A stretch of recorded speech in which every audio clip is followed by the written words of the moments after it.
Buenas tardes, nosotros puntuales a la cita. Hoy tenemos para usted la edición número 120 de Acá Entre Nos. Rosario, buenas tardes. Muy buenas tardes.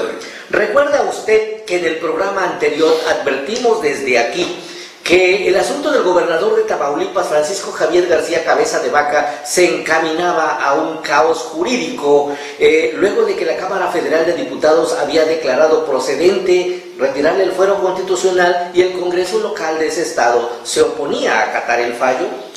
Pues resulta que ahora estamos peores. Un juez le ha dictado ya orden de aprehensión, la Unidad de Inteligencia Financiera le ha congelado sus cuentas bancarias y el Instituto Nacional de Migración, para terminar, ha emitido una alerta migratoria. Sin embargo, ¿qué creen?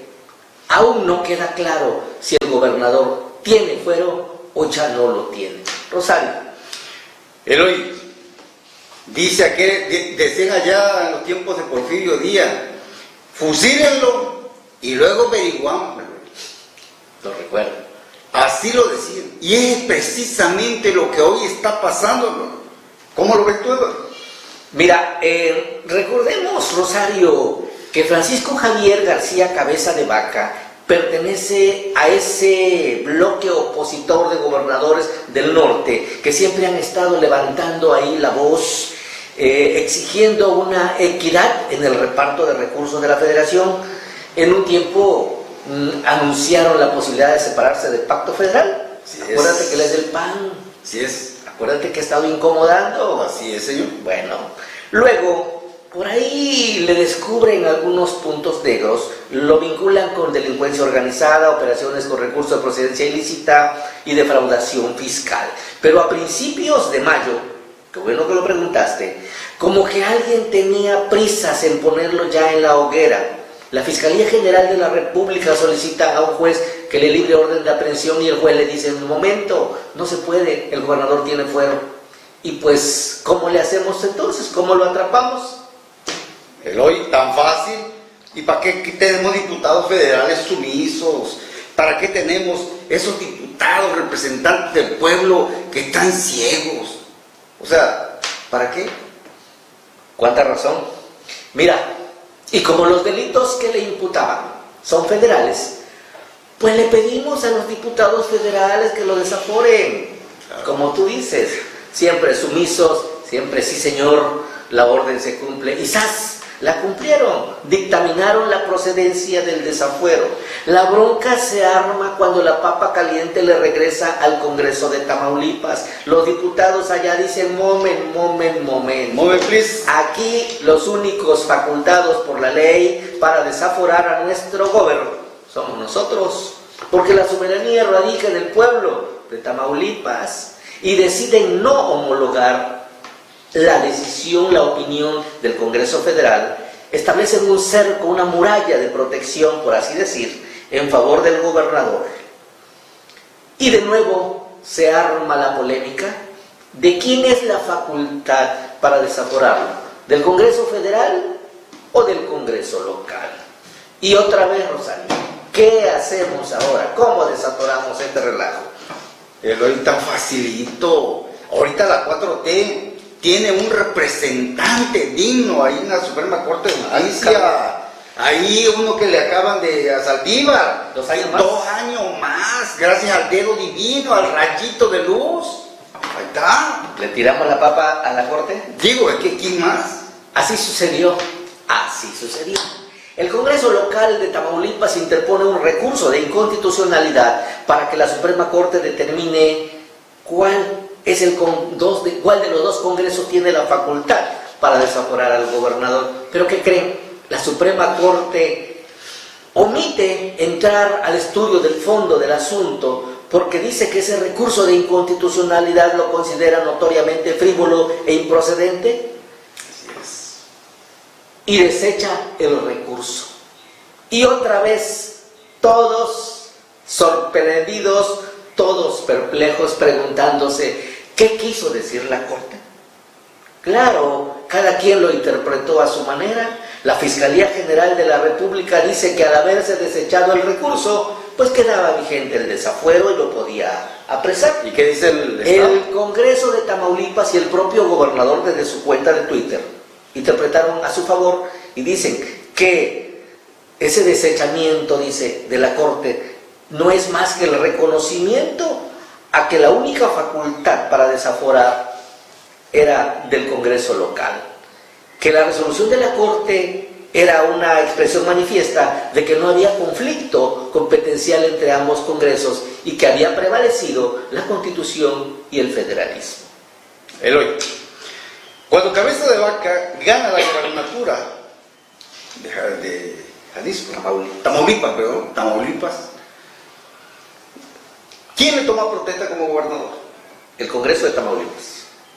Entonces, ¿qué facultad tiene el Congreso de Diputados Federales para quitar liquidar a un gobernador que fue legítimamente puesto ahí por el pueblo, por la votación popular? Sí. Y luego le toma protesta a los diputados que son representantes del pueblo también. Sí. Ahora, yo creo, desde mi muy particular punto de vista, que los únicos facultados para desaforar a Cabeza de Vaca son los que le dieron el poder, los que le tomaron protesta.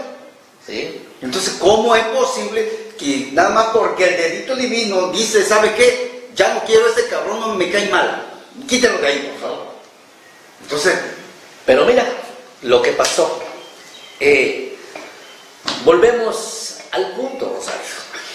Y como dice la televisión, nos lleva otra vez el recontrachanfle. Seguimos igualitos que el principio. Ahora hay un empate de opiniones.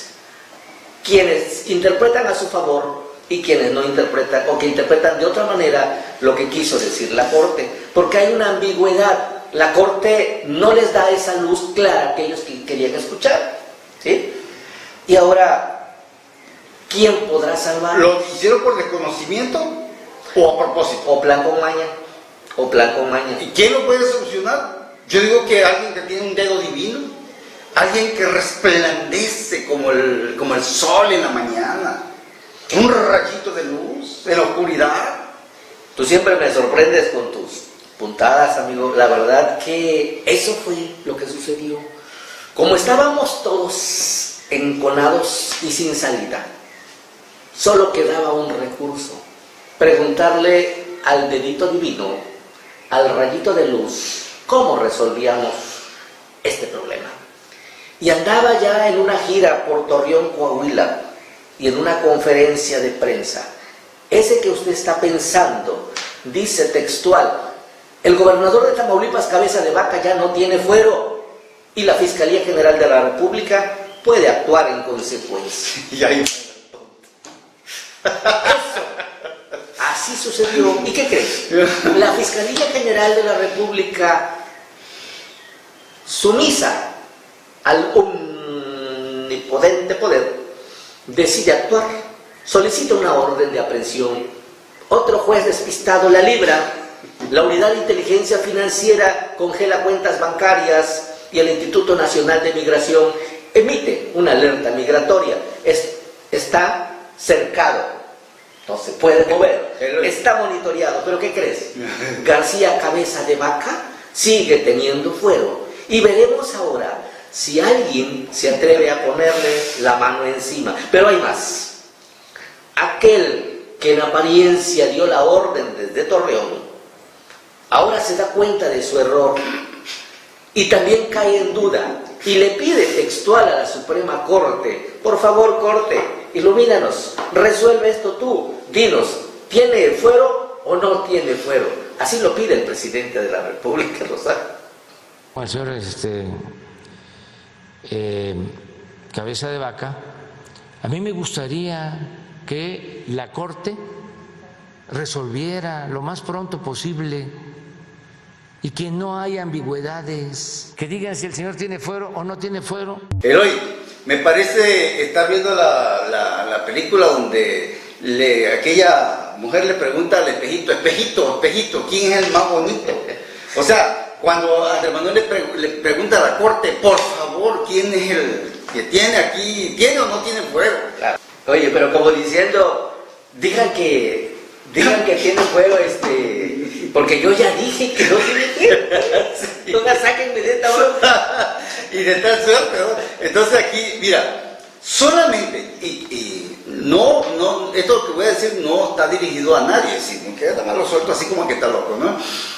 Solamente estando idiota, se pueden cometer tantos hierros, tantas tropiezos, tantas equivocaciones jurídicas como las que yo estoy viendo. Eso no lo había yo visto durante mucho tiempo, pero girar una orden de aprehensión contra un hombre que todavía tiene fuero constitucional, que congelarle sus cuentas cuando no estamos seguros. Eso, bueno, y muchas cosas más, y ya hay una orden de localización ¿cómo se llama? Ya global. Sí. Entonces, caramba, ¿de qué rayos se trata? Me da mucho gusto por una parte, porque veo a un presidente de la República, a unas instituciones encargadas de hacer justicia, pero pegadas dándole seguimiento a un supuesto delincuente, porque todavía no está confirmado que es un delincuente, no lo ha juzgado todavía la autoridad correspondiente, como para que decreten es delincuente o es libre o es inocente o como sea. Pero veo a las instituciones, al presidente y sus instituciones, pero en una cacería tremenda en contra de Cabeza de Vaca. Como bien decías al principio, primero fusílenlo, luego averiguamos. Qué bonito sería que esa misma actitud la asumieran con los demás delincuentes de cuello blanco, que hoy, por cierto, gozan de cabal salud. Y otro no de cuello blanco, un chapito que tenía ya orden. Ese sí tenía orden. Y le dieron la viada, como decimos por acá. Pero que el dedo, el dedito. Mira, aclaramos algo para aquellos que nos quieren señalar, ahora sí que con otro dedo. Sí. Desde aquí nosotros no estamos adoptando una postura de defensa para el gobernador de Tamaulipas, Cabeza de Vaca, quien pudiera ser culpable de todo lo que se le acusa, que pudiera ser indefendible, claro, pero también pudiera ser inocente. Lo que sí estamos nosotros aquí poniéndonos en la valla es en defensa del Estado de Derecho, Rosario. Claro. No se puede vulnerar la ley y la Constitución de una manera tan grosera. Yo no había visto en la historia reciente que el Estado, usando ese poder, avasallara de esta manera a un ciudadano, porque es un ciudadano mexicano, que teniendo fuero, hasta un lado, porque lo decido yo, eso es lo peligroso en un país donde ha tenido tanto valor en nuestro Estado de Derecho, ese escudo que protege a todo ciudadano mexicano, claro, Rosario. Claro. Y qué riesgoso, qué peligroso es ponerlo sumiso a los intereses oscuros de no sé quién. O sea, volvimos al tiempo cuando gobernaba la mafia del poder. Parecido que sí. En donde yo me recuerdo a Andrés Manuel cómo arengaba a la gente diciéndoles que la mafia del poder, que esto, que el otro, y la mafia del poder, y que las instituciones estaban ¿cómo se llama? Allegadas a lo que el presidente, alineadas a lo que el presidente mandaba. Y hoy, ¿qué es lo que está pasando? Fíjate que hay muchas preguntas en ese tema, que si el tema es jurídico o que si el tema es político. Así es. Yo creo que en el ámbito jurídico ya el Estado incurrió en su peor pifia. Claro. Me enfoco entonces en pensar que esto es político. Claro, así es. Porque todo esto se da precisamente cuando está vigente una agenda electoral. Claro. No pierdas de vista que acaba de suceder el descarril de 2 vagones del metro, que no solamente se descarrilaron esos 2 carriles del metro, se descarrilaron 2 delfines de la sucesión presidencial. 2 punteros. 2 punteros de la sucesión presidencial. Yo pensé que ya te habías olvidado de eso. Luego entonces, era urgentísimo crear una cortina gigantesca para olvidar a la gente de aquello que tanto le pegó con tubo a la 4T. Yo pensé que ya te había olvidado de eso, del asunto de la investigación que le van a hacer a Pío Pío, del asunto de Cienfuegos, del otro, ¿cómo se llama? Que salieron de España. Sí, cómo no. Correcto. ¿Cómo se llama? Sí, el de Pepe. Ajá. Entonces, de todos esos temas, mire usted, y siempre lo he comentado durante muchos eventos que hemos tenido, de grabaciones que hemos tenido, ediciones, y siempre he dicho yo que el gran maestro de las cortinas de humo, de los distractores, es precisamente don Andrés Manuel. Si antes de ser presidente él era el que manejaba la agenda nacional, claro. Imagínense ahorita que ya es presidente. Entonces, ok, a mí qué es lo que me gustaría ver, a un Andrés Manuel gobernando para todos, no persiguiendo de adversarios políticos A gobernadores. exactamente. ¿Qué es lo que ocurre? Y el mismo Cabeza de Vaca lo ha dicho reiteradamente: lo mío es un asunto político y partidista, y por lo que nosotros estamos viendo desde esta humilde mesa, Cabeza de Vaca tiene razón. Muy parecido al tema del candidato de Nuevo León, desde las tarjetas rosadas. Lo mismito. Nada más que aquel es del PRI, este es del PAN. Así es. En donde Morena está, si tiene foco rojo, ahí se aplica la ley de la 4T. Vamos a ver en qué termina ese tema, que aún va para largo. Claro que sí. Hacemos un cambio ligero, Rosario, pero no todo es malo. Claro. Hay cosas buenas. Yo creo que veo ahora a un presidente del país más de carne y hueso. Parece que más reflexivo. ¿Dónde se va a quedarte bolita? Mira, ¿te acuerdas cómo había satanizado desde sus mañaneras a los ministros de la Corte? Por supuesto. Que era una institución corrupta que urgía limpiarla. All time. Por ahí dio una advertencia, una amenaza de que si no me aprueban esto, son unos corruptos. Así es. Y que pertenecían también, que eran reductos del viejo De la mafia del sistema. poder. Bueno, Así es. pero veo al presidente cambiando de opinión. Eso me da una alegría inmensa. Él se descubre que no tiene ya toda la razón. Ya descubrió que no va a resolver los problemas golpeando a sus adversarios, criticándolos.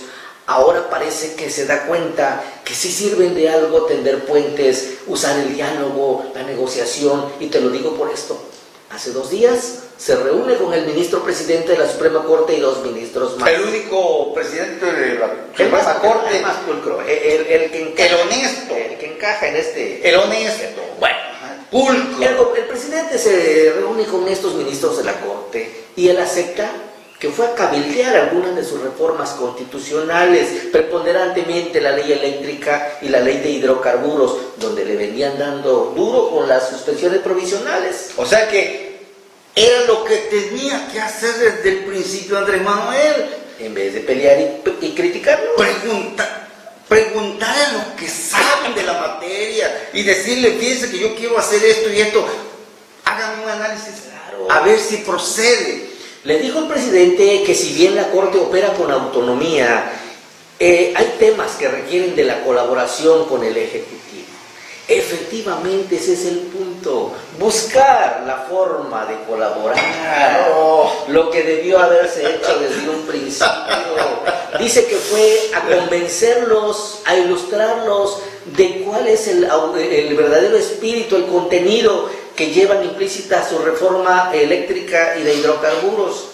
Está perfectamente bien. Eso está muy bien. Que los ministros sepan de cabo a rabo cuál es la intención. Pero hay algo, si esas reformas, con mucha benevolencia que lleven, si no fueron elaboradas exactamente en el orden de la Constitución, van a seguir sufriendo reveses jurídicos por muchas veces que se siente con los ministros de la Corte. Pero que es un buen paso, es un excelente paso. Lo que no me imaginaba que sucediera tan pronto, ya lo estoy viendo ahora como presidente, y eso es digno de reconocerse. Rosario. Me parece, puta, tú ya eres digno de estar ahí en la mañanera, cara. Me van a invitar, yo creo que eso fue lo que me llegó hace unos días, una invitación para estar en la mañanera, mamá. Pero fíjate que dice el presidente que en esa reunión con los ministros no trataron el tema de Cabeza de Vaca. Qué extraño, porque también es un tema que le está pegando duro Nacional, y ahí estuvo el ministro que desechó el recurso de inconstitucionalidad, pero bueno, ahí queda, vamos a creer que no se abordó ese tema. Pero Eloy, ven, el ministro hay un ministro que dice, ¿sabes qué? No puedo yo declarar, hacer esto porque ese hombre tiene fuero constitucional y bueno, yo creo que cuando se lo regresan allá a los diputados de la Cámara Local de Jalisco, entonces quiere decir, de Tamaulipas, perdón, me volví a equivocar, creo que el ministro está bien sustentado, porque no se puede violentar la autonomía de un Estado nomás porque el dedito lo dice, no, sino que aquí vivimos en un país donde el Estado del Derecho se tiene que respetar y se debe de aplicar correctamente. Entonces, yo creo que le doy la razón al ministro que negó la Y no tan solo eso, Rosario, hay muchos académicos estudiosos del derecho, sí, gente de la jurisprudencia que ha emitido sus opiniones y coinciden en que pues la Corte hizo su papel y la competencia para desaforar al gobernador pues es el Congreso de Tamaulipas. Es que te lo da, te lo quita. Y nada más. Entonces, ¿qué va a pasar con el tema cabeza de vaca y esa orden de aprehensión? Acuérdate que ya hay un nuevo recurso de impugnación de inconstitucionalidad, creo, sí, del Congreso, ahora combatiendo esa orden de aprehensión, sí, porque obviamente sí vulnera las garantías de alguien que tiene fuero, ¿no? Pero vamos a estar atentos a lo que suceda. Esperemos que todo encarrile dentro de los cánones de la Constitución, nada fuera de la ley, ha dicho alguien. Y otra de las cosas, que se ha exhibido mucha información y ahí el Estado perdió de la inocencia, ¿cómo se llama? La presunción de inocencia del indiciado. En este caso de cabeza de vaca, entonces ahí se dio a conocer mucha información que no debía haberse publicado. Entonces, esto se va a poner interesante y caemos otra vez en el tema de que esto fíjate que tocas algo, es político porque, como bien dices, una orden de aprehensión, una vez que es librada, entra en un terreno que se llama sigilo, claro, secrecía, solamente lo sabe el juzgador que la emitió y la policía que la va a cumplimentar o ejecutar. Pero aquí el primero que la difunde es un diputado morenista. Sí. Imagínate. La otra. El Chapito. ¿Tenía o no tenía orden de aprehensión? Lo que se sabe es que sí. Sí tenía. Y esa orden sigue vigente porque no se cumplimentó. Entonces sigue vigente. Pero, ¿qué pasó? No hay, al menos no sabemos que le hayan congelado sus cuentas, o al menos que no tenga ni un peso. No. Tampoco sabemos que haya una alerta migratoria. No, nada. Ni lo están persiguiendo el Estado, ni nada. Entonces, ¿qué pasó ahí? ¿Quién es el que puede liberar? El que decide. El que decide, libera y culpa. Y de una vez, vámonos, cuélguenos, o fusílenlo. Y luego... En los tiempos de la Pascua. Caramba, estas cosas pasan en nuestro país. Estaremos atentos al desarrollo de este tema. Nos vamos a ir, Rosario, porque el tiempo aquí siempre nos corre, pero lo dejamos con esto. Otra vez le dan palo al Tribunal Electoral de Tabasco. Había una impugnación de Morena por ahí respecto de dos candidatos plurinominales del PRI, Fabián Granier y Katia Ornelas. Pues resulta que los magistrados del Tribunal Electoral nunca vieron nada, pasó la prueba, pero se va esto al Tribunal Electoral del Poder Judicial de la Federación y el Pleno de la Sala Regional acaba de resolver ayer que hicieron malas cosas y se va para abajo la candidatura plurinominal de Fabián Granier y Katia Ornelas. El PRI tiene 3 días para reponer ese asunto, vamos a ver qué pasa ahí. No pasa nada. 3 días tienen para ello y bueno, ya el reloj electoral está caminando, faltan menos de 18 días creo para la elección y habría que ver qué sucede en esa parte. En tanto hay que ir del registro otro nuevo palo para el Tribunal Electoral de Tabasco. Así es. Que ya lleva récord. Y lo peor de todo que siguen cobrando, cara. Me imagino que sí. Muchísimas gracias, señoras y señores, por el favor de su atención. Un honor, como siempre, hospedarnos en sus hogares. Nos vemos y nos escuchamos, si Dios permite licencia, el próximo viernes en otra transmisión más. Acá entre nos.